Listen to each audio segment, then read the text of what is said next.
Alright, so today we are going to do some controlled articular rotations, or CARs for short, focusing on the upper body. And why do we want to do this? Why does it matter? Because when it comes to your body, if you don't use it, you lose it. So that's as simple as it gets. If you're not using ranges of motion that your body is supposed to go through, then your body naturally starts taking it away from you, taking your ability from you to push into that, because otherwise it just views it as a useless and unnecessary energy expenditure. And that's why the body is meant to survive, so if you don't use it, you lose it. So what we're going to start with for the upper body is going to be the shoulders. So for the shoulders, very simple. We'll start with the basic stuff and then we'll progress positions as we make this harder. We'll start making a fist, elbows stay straight. We're going to shrug, we're going to pull the shoulders down. Shrug and pull them down. Now we want to be actively pulling down. Now this is just to get you used to some of the positions that people usually have trouble with on this next movement. Then we go forwards and backwards. Forwards and backwards. So it's kind of like 4 key positions here. Now we're going to connect the dots. We're going to go up, back, down, forwards, and repeat. So now I'm drawing a huge circle with my shoulders, but I'm not missing any of the range of motion that I can push into. I'm also isolating the motion from the shoulder blade by not bending the elbow. Notice I'm also not letting the arm swing. Okay? And then we also switch directions. Now moving joints around also makes the synovial fluids in the joints pump, and that's what lubricates the joint. So the more you move a joint, the more lubrication it has. As long as you don't push into painful ranges of motion. Next, from that same shoulder circle, we're going to take this, we're going to go into a more horizontal arm position here. Now my elbows are staying straight. I'm going up and down. First, to explore those 4 key positions again, we're going forwards and backwards. Again, only moving from the shoulder blades. Now I'm going to connect the dots. I go up, back, down, forwards, and then smoothing that out into huge circles. This requires different muscles to work a little bit differently as well. So even though it's the same shoulder circle, the different arm position requires different control, and that's why they're called controlled articular rotations. Okay, so that's simple ones, but they're not easy to get really good at. And the more you control your body, the better you can get into positions for different exercises, or just be healthy in general with body movement. Now, when we get into a little bit more of the actual shoulder joint, the humerus. So now I'm going to bring the arm up as far as I can. My rib cage is going to stay down, so I don't want to move with my spine here. I'm going to keep the ribs down. As I pull back, my elbows stay straight. I hit my roadblock there. I cannot go any further. And I'm going to let the arm rotate and pivot as far back as I can. And I'm still pulling. This is as far as I can go. I'm just going to keep pulling back as I go down slowly. So now I'm drawing a huge circle with my hands, with my fists. I pull all the way around. Okay, now I can switch directions as well. Here, when you switch directions, go straight back first. Hit that first roadblock. Then you can start going out.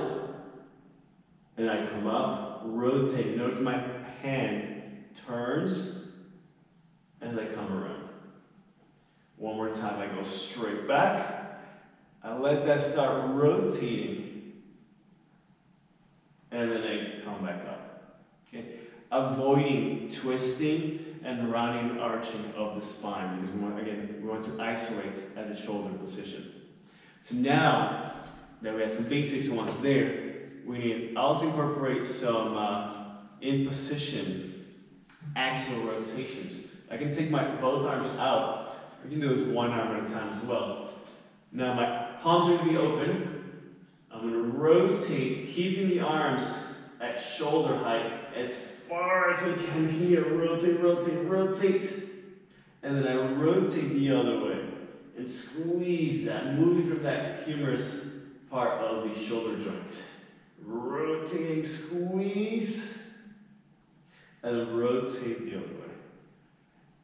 And I'm not letting my shoulders hike up like this. So if you have a mirror, that can be very useful for this to check, because a lot of people will do this. I start shrugging. We want to make sure the shoulders stay down when we rotate. And now we can do the same thing at a different angle. We can go to a wide position, and I'm pulling the arms back so they stay in line with the body. And I rotate here. I'm squeezing my pinky to the ceiling. My ribs are staying down. Very common for people to want to extend the spine. And then I rotate down and around. Squeeze hard. My shoulders are once again staying down. I rotate pinky to the ceiling, squeeze, and then rotate the other way. So that starts getting into the shoulder blades and shoulders, which are a huge part of your upper body position. Now we're going down the arm into the elbows. Now we also want to get full range of motion work on the elbows. Now here, I'm going to start with my upper arm in line with my torso, and we're not going to move. So now the shoulder does not move. We want to keep this steady. We're going to go palm forward as far as I can. I'm going to rotate that pinky to the front as much as possible, and I'm going to bend slowly. I'm tensing out the arm as I do this to create tension and strength, and squeeze here. And now once I'm here, I'm going to still squeeze that bicep to keep that angle closed. I'm going to rotate palm forward. I didn't open this yet. Now, as I still rotate thumb forward, I extend all the way. Now repeat. Palm forward. I'm rotating, I'm rotating, I'm rotating all the way up. Squeeze. Keep squeezing here. Keep curling. I rotate. Palm forward again. And I slowly and contracting the whole arm, extend. All right, so now we're getting the elbow to move around, because there's two bones on the forearm. We want to make sure they can glide how they're supposed to through that. Now, last but not least, the wrist here. Now, for the wrists, they go up and they go down. So make sure, it's a little bit easier to know with the hands staying completely straight. So try not to curl.